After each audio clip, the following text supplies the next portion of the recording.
Fièrement assis sur ses 14 piliers, la nouvelle sphère de stockage de 8000 m3 de la société Petroci suscite beaucoup d'espoir. C'est ici qu'est acheminé le gaz butane une fois sorti des butaniers, ces gros bateaux transportant le gaz. Premier avantage de la sphère de stockage de Petroci, les butaniers mettront moins de temps à décharger. En plus de sa grande capacité de stockage, 8000 m3, la nouvelle sphère de Petroci répond aux normes de sécurité, comme le démontre cet exercice de déluge en cas d'incendie. C'est une sphère qui a une capacité de 8000 m3, elle a un diamètre de 25 mètres, une hauteur de 30 mètres. Déjà, c'est quelque chose d'énorme. Et généralement, les sphères qu'on construit sont des sphères de l'ordre de 4000 m3. Et nous avons, puisque nous avons été instruits par l'État de résorber le déficit de stockage, de sécurité bien sûr. Mais c'est la suite qui réjouit tant le Premier ministre de Côte d'Ivoire, Daniel Kablan-Duncan. Le gaz stocké prend la direction de cet endroit. Nous sommes dans le 3e centre emplisseur de Petroci. C'est ici que les bouteilles de gaz sont chargées avant de prendre la direction des ménages. Grâce à ses performances, ce centre emplisseur va réduire le déficit de capacité de stockage du gaz à l'origine de la pénurie de gaz butane et améliorer par la même occasion les capacités de production et de stockage de la Côte d'Ivoire. C'est un centre emplisseur qui est de 300 tonnes jour, qui a une grande capacité, avec des carrossels 6 kg, deux carrossels de 6 kg, qui ont une capacité de production de 1800 bouteilles heure. Donc on peut conditionner environ 1 million de bouteilles par mois dans ce centre. Au niveau de Petroci, on avait une capacité de 2300 tonnes, il y a de cela depuis 2007. Donc cette situation occasionnait beaucoup de ruptures. Vous en conviendrez avec moi qu'il y avait beaucoup de files d'attente de nos épouses et même des servantes dans les différentes stations. Et avec cette installation, vous constatez que depuis un moment, il n'y a plus de rupture de gaz en Côte d'Ivoire. Donc la population, c'est en direction de la population, de façon à améliorer le cadre de vie de cette population-là, puisque le gaz est à bon marché. Pour le Premier ministre Daniel Kablan-Duncan, la nouvelle sphère de stockage de Petroci ainsi que son 3e centre emplisseur témoignent de la volonté du gouvernement à fournir à la population du gaz à moins de coûts. La société Petroci, à qui l'État a confié la mission de combler les attentes des ménages en matière de gaz butane, n'attend pas s'arrêter en si bon chemin. Elle ambitionne installer des centres emplisseurs dans les 10 districts du pays afin de parvenir à l'harmonisation des prix des bouteilles de gaz butane. Pour 2015 déjà, la Petroci a annoncé par la voix de son directeur général, Daniel Lagnoni, la construction du premier centre emplisseur de San Pedro ainsi que de la réhabilitation de celui de la ville de Boaké. La Petroci, qui se prépare à célébrer ses 40 ans d'existence, a promis de faire des pénuries de gaz butane un vieux souvenir en Côte d'Ivoire.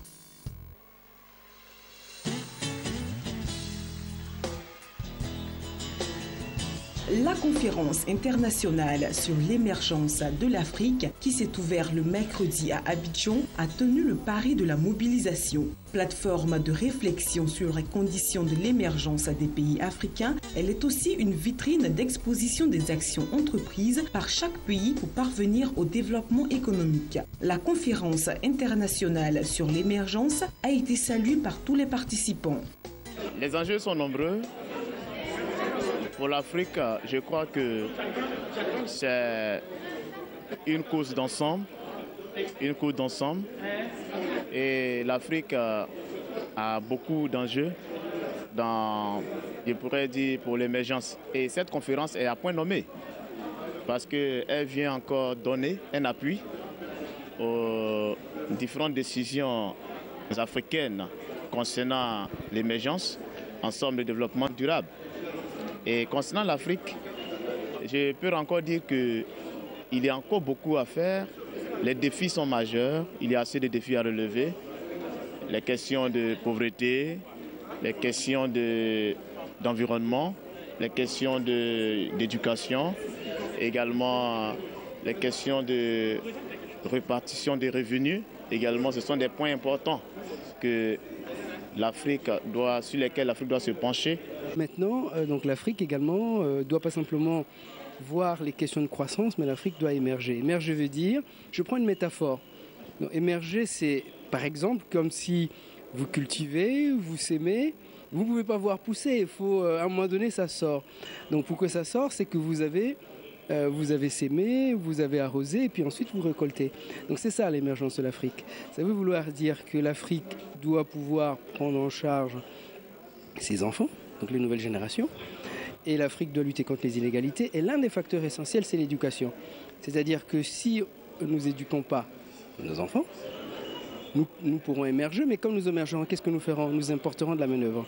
Voilà. Donc c'est un enjeu très important. Pour l'Afrique, tout le monde parle d'émergence. Cette conférence devait aider chacun de nous à avoir une idée claire de la notion d'émergence et aider chaque citoyen à intégrer dans son comportement quotidien toutes les attitudes à avoir pour que l'ensemble de la Côte d'Ivoire puisse se mettre en mouvement pour aller à l'émergence. Eh bien, une conférence internationale sur l'émergence et sur notre continent, c'est une première et donc notre présence ici se justifie par le fait que, vous le savez, le continent africain est le continent qui accumule le plus de croissance économique dans le monde, mais c'est une croissance qui n'est pas inclusive et donc nous devons apprendre à partager les bonnes pratiques, apprendre à partager les expériences et c'est ce que nous venons chercher ici en Côte d'Ivoire qui est par excellence un pays d'émergence qui atteindra l'émergence en 2020. La République démocratique du Congo a planifié sur 2030 et donc nous devons à la fois préparer le futur, ouvrir les champs du possible et pas seulement apprendre mais peut-être également délivrer des enseignements et des leçons que nous pouvons partager tous ensemble. La croissance de la République démocratique du Congo, une des plus fortes d'Afrique et du monde. On est pratiquement à 10% de croissance, mais elle est concentrée dans une seule province, un seul secteur et un seul produit, le cuivre. Donc nous voulons à la fois diversifier notre économie vers l'agriculture. Nous allons passer progressivement vers non seulement une croissance des secteurs miniers, mais vers l'industrie. Et finalement, nous devons conduire notre croissance vers l'économie verte. Et donc nous sommes maintenant dans cette phase de transformation structurelle, comme l'a abordé la Côte d'Ivoire et d'autres pays. Et donc nous venons apprendre également comment on peut structurellement changer nos économies pour permettre de lier la croissance à l'emploi. Notons que 300 experts venus de plus de 40 pays prennent part à la conférence internationale d'Abidjan sur l'émergence de l'Afrique. Ont rehaussé de leur présence cette rencontre les présidents ivoiriens Alassane Ouattara, sénégalais Macky Sall et l'ancien président de l'Afrique du Sud, Thabo Mbeki.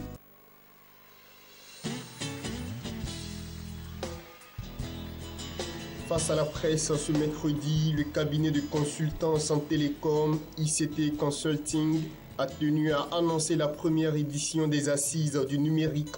Elles se dérouleront les 28 et 29 mai prochains à Abidjan, en Côte d'Ivoire. Les Assises du numérique en Côte d'Ivoire sont un forum annuel de réflexion sur l'évolution du numérique et l'utilisation de plus en plus accrue des services et communications électroniques. La première édition des Assises du numérique en Côte d'Ivoire aura pour thème central cyberespace et données personnelles. Il s'agira au cours de ce forum d'attirer l'attention sur les problématiques relatives à la protection des données à caractère personnel dans le cyberespace et de contribuer ainsi à la vitalité et à la maturité du secteur d'éthique et du numérique. Nous voulons un forum de réflexion, un forum d'échange de bonnes pratiques, un forum d'experts à la fois universitaires comme professionnels, spécialisés dans le secteur du numérique et des technologies de l'information et de la communication. Un des éléments innovants, c'est que ces assises permettront donc à tous ces acteurs dont je viens de parler, publics comme privés, de pouvoir non seulement renforcer les capacités, c'est un élément que je n'ai pas trouvé dans beaucoup de forums. Ici, il y a d'abord donc ce renforcement des capacités qui est déjà un élément innovant. Et l'autre apport que nous envisageons, ou le second, c'est de faire notamment un bilan. Un bilan. Pourquoi un bilan?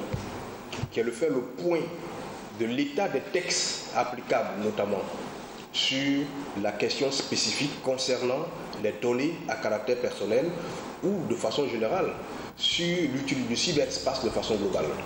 Le rendez-vous est donné à la population les 28 et 29 mai prochains pour les Assises du numérique en Côte d'Ivoire. Plusieurs personnalités et des experts nationaux et internationaux d'éthique sont annoncés.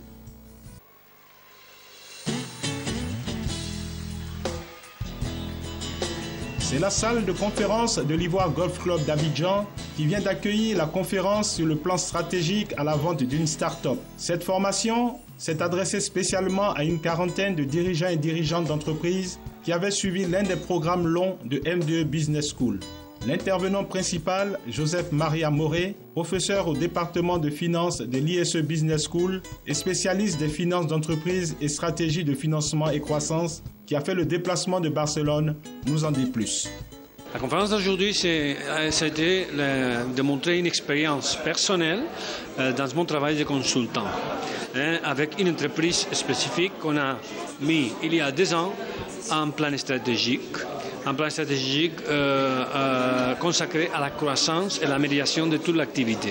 Comment on a fait ça au-dedans de l'entreprise, comment on a agi pour l'élaboration et pour obtenir l'engagement de tous les gens de l'entreprise à ce plan-là. Donc c'est une conférence de continuité, c'est-à-dire il est adressé aux alumni, les alumni étant les personnes qui ont suivi des programmes de longue durée à MDE Business School. Donc ce sont des dirigeants qui ont fait ou bien l'Advanced Management Programme, que c'est un programme pour les DG et les PDG, ou bien le Programme for Management Development, le PMD, qui est adressé aux directeurs opérationnels. Alors une fois qu'ils ont fini la formation, qui dure 8 mois, ils peuvent, dans les années qui suivent, maintenir leur formation et continuer à apprendre à travers ces conférences qui lui sont offertes. C'est aussi une opportunité de se retrouver entre eux et de se connaître. Voilà, c'est l'objectif de cette formation. L'objectif de MDE Business School est de développer les capacités du dirigeant à prendre les décisions opportunes ayant un impact positif sur les résultats de l'entreprise. Une attention particulière est donc accordée à l'adaptation et à la mise à jour des supports de formation au contexte local et aux spécificités de chaque entreprise. MDE Business School assure à ses alumni un programme de continuité après la formation ainsi que la remise d'ouvrages de référence pour renforcer les acquis et inviter le participant à aller plus loin dans ses connaissances.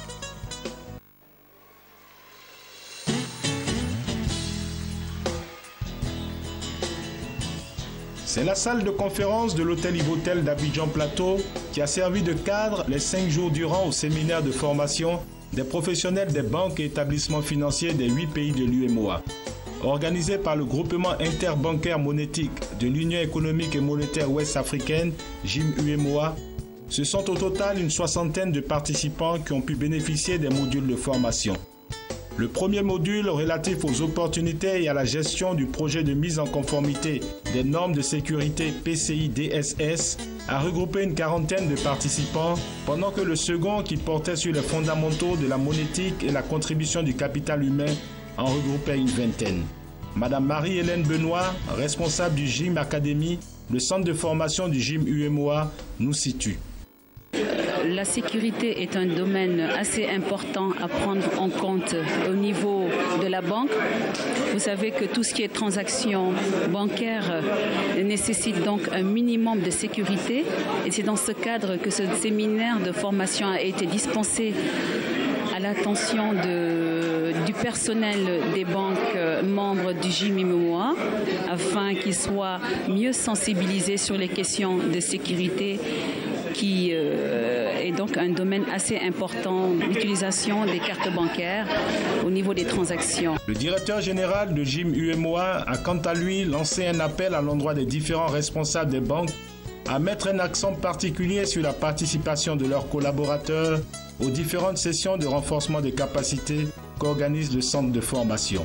Permettez-moi de vous dire qu'au-delà de la sécurité, il est important, compte tenu du fait que la monétique est un domaine nouveau, qu'il y ait une meilleure appropriation des outils au sein des banques. C'est pour ça que nous avons fait une formation à l'endroit des DRH et des DAF et d'autres ressources intéressées au niveau de la banque sur la monétique et le capital humain.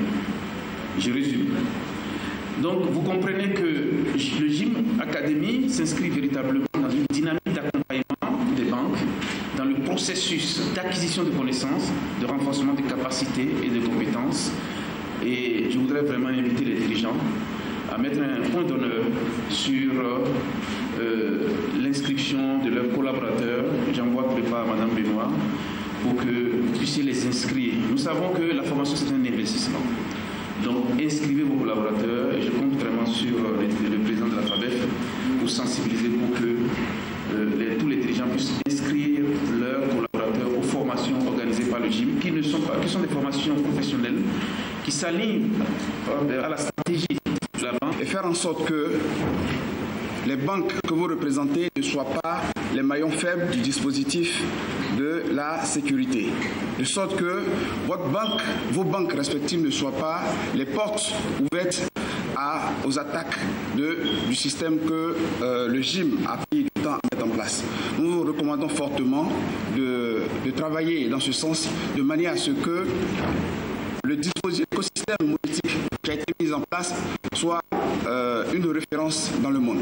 Mesdames et messieurs, chers amis, est-il nécessaire de rappeler que la fraude par carte bancaire peut survenir de plusieurs manières, que vous savez, soit par la perte d'une carte ou bien une carte qui est subtilisée, ou un code qui est oublié ou bien recopié par une autre personne, par diverses manières.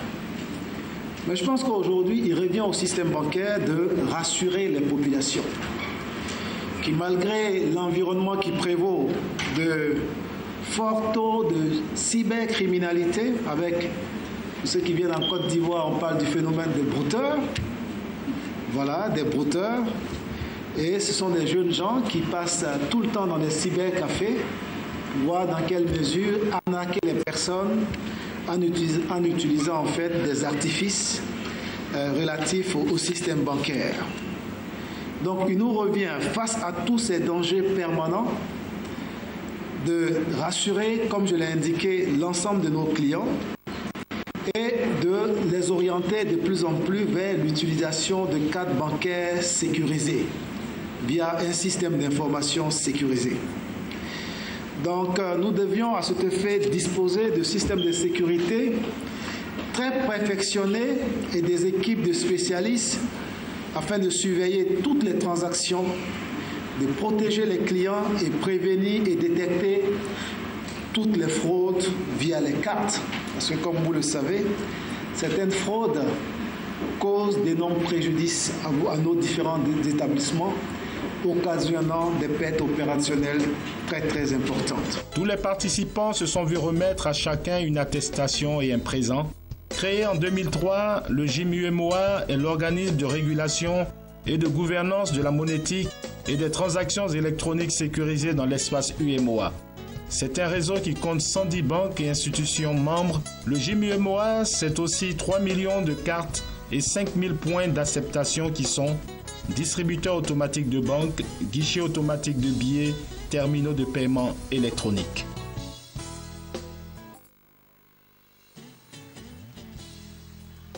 Conçu par le cabinet d'avocats Bilé Aka Brizouabi et associés et mis à la disposition de la Confédération générale des entreprises de Côte d'Ivoire, l'indice de confiance judiciaire a été présenté au cours d'une conférence de presse organisée simultanément par le cabinet d'avocats et la CGSI. L'indice de confiance judiciaire veut offrir la voix au secteur privé pour dire ses critiques, ses insatisfactions ou déceptions, mais aussi et surtout proposer des améliorations sur certains aspects de notre justice. Qu'aujourd'hui, des fonds s'organisent pour investir dans notre sous-région, et particulièrement en Côte d'Ivoire, il n'en demeure pas moins vrai que beaucoup de projets, beaucoup d'initiatives n'aboutissent pas parce que l'instrument de justice, de mesure de la fin de l'investissement, comme je l'ai dit tantôt, décourage ces initiatives.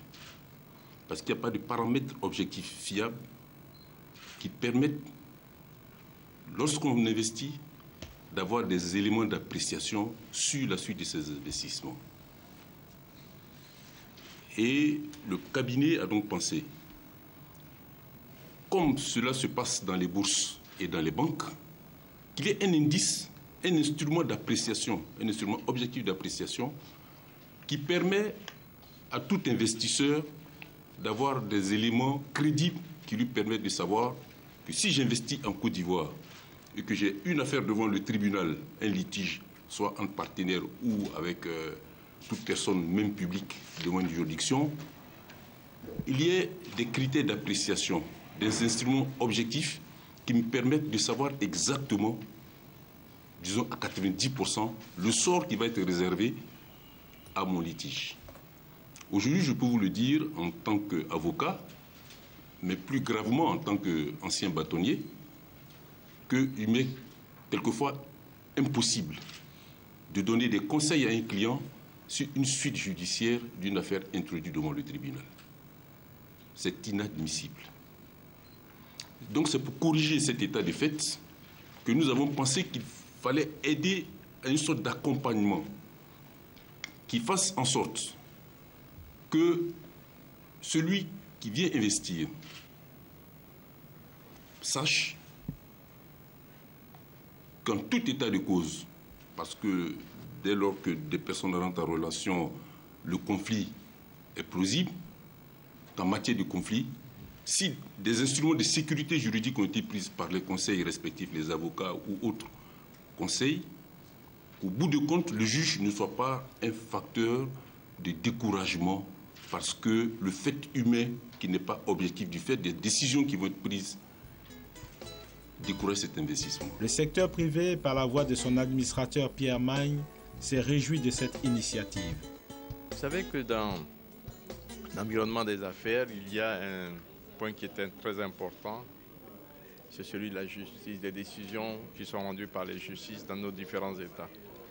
Et si les opérateurs économiques viennent dans un pays, c'est pour être sûr que dans ce pays, les moyens qu'ils vont mettre en œuvre, disons, ou leurs investissements, disons, seront sécurisés parce que les décisions de justice pourront être profitables. C'est pour cela que nous avons sollicité un cabinet d'avocats ivoiriens pour nous bâtir un indice de confiance, pour qu'on puisse, avec cet indice, voir à quel niveau on se trouve et voir quels sont les aspects qu'il faut améliorer pour nous permettre de contacter le gouvernement et puis de leur dire, voilà, nous devons travailler dans telle et telle direction parce que ces points-là doivent être améliorés pour que les opérateurs puissent venir en Côte d'Ivoire et réaliser les investissements qu'il faut pour que nos jeunes aient des emplois et tout. Voilà. Donc c'est pour cela que nous avons sollicité ce cabinet et nous pensons que cet indice nous permettra de faire évoluer la justice dans la bonne direction pour que les affaires se développent correctement en Côte d'Ivoire. Pour rappel, la Confédération générale des entreprises de Côte d'Ivoire est une union entre groupements professionnels, les syndicats et associations professionnelles de l'industrie, du commerce, des services et de l'agriculture.